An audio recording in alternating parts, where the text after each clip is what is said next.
Hello, my name is Jack Jenkins, and today we'll be talking about what are dominant and counter-narratives and why do counter-narratives matter.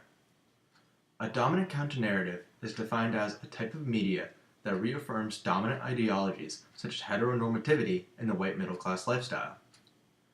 They are also much more popular and are produced much more often in Hollywood because big-time blockbuster producers know that they can make money. On the other hand, a counter-narrative is defined as any story that contradicts or strays from a dominant narrative, or in other words, a type of media that represents non-normative characters, their culture, and issues. This type of media is much rarer. They reaffirm non-dominant ideologies in media such as problems in the LGBTQA community and the systemic racism that is prominent in the urban education environment. Sadly, because these films go against the grain of our dominant culture, they appear much less frequently in Hollywood and typically go right to TV or DVD.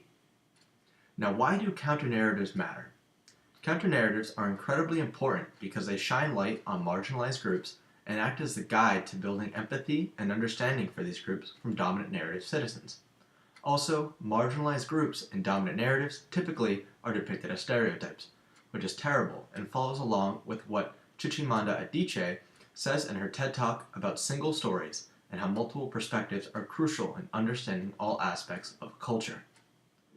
Now, to compare and contrast some films we saw in class, we'll start with the urban high school genre. The film Dangerous Minds is a dominant narrative and describes the challenges and racism the students face as an individual problem, not systemic, and if they can only learn how to become a utilitarian individual. Utilitarianism is defined as the belief that America is a meritocracy and that one can succeed in life as long as they work hard enough, and failure is one's own fault and not a fault of the system. That these students will be able to overcome all of their problems. The belief in meritocracy was forced down these students' throats, and the only way they'd work was through bribes with things like candy.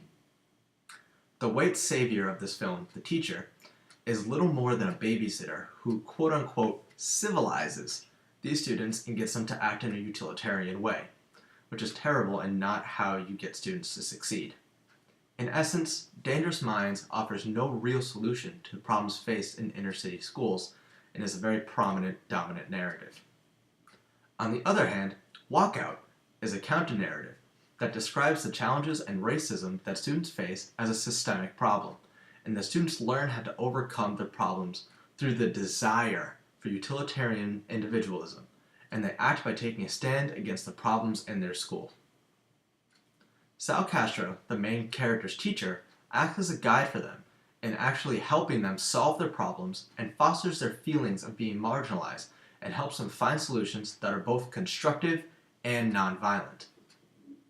Walkout shows that progress can be made when all parties, meaning teachers, students, parents, and the community as a whole, act together to stand for change, and that change can succeed.